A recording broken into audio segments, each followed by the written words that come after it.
Napansin mo ba? Ang tubig, isa sa pinaka-common na napapanaginipan ng mga tao. Minsan malinaw, minsan marumi, minsan kalmado, minsan sobrang lakas ng agos. Pero bakit nga ba paulit-ulit itong lumalabas sa panaginip natin? May ibig bang sabihin ang tubig? Unang kahulugan, emosyon mo sa totoong buhay. Sa totoo lang, ang tubig sa panaginip kadalasan ay simbolo ng emosyon. Kung ano ang itsura ng tubig, ganun din ang estado ng nararamdaman mo. Kung malinaw ang tubig, ibig sabihin kalmado at maayos ang loob mo. Pero kung marumi o maputik, posibleng magulo ang isip mo o may problema kang kinikimkim.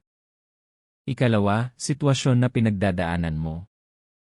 Kung malakas ang agos ng tubig, parang sinasabi ng panaginip mo na may mga pangyayari sa buhay mo na parang hindi mo makontrol. Parang dinadala ka na lang ng sitwasyon. Pero kung kalmado lang ang tubig, posibleng nasa phase ka ng buhay mo na relaxed at stable ka. Ikatlo, paglilinis at bagong simula. Ang tubig ay simbolo rin ng paglilinis.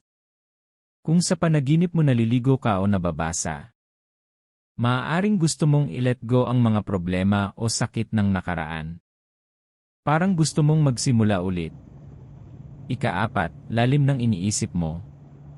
Kung ang tubig ay malalim, tulad ng dagat o ilog, maaaring may mga bagay sa sarili mo na hindi mo pa lubos na uunawaan. Mga hidden emotions o iniisip na hindi mo pa nahaharap. Ikalima, depende sa eksena ng panaginip. Mahalaga rin ang detalye. Kung lumalangway ka, marunong kang mag-adapt sa sitwasyon. Kung nalunod ka, posibleng overwhelmed ka na sa problema. Kung umiinom ka ng tubig, kailangan mo ng emotional healing. Kung binaha ka, posibleng sunod-sunod ang challenges sa buhay mo. Sa totoo lang, hindi random ang panaginip tungkol sa tubig. Ito yung paraan ng isip mo para ipakita kung ano ang tunay mong nararamdaman. Kahit hindi mo pa ito inaamin sa sarili mo.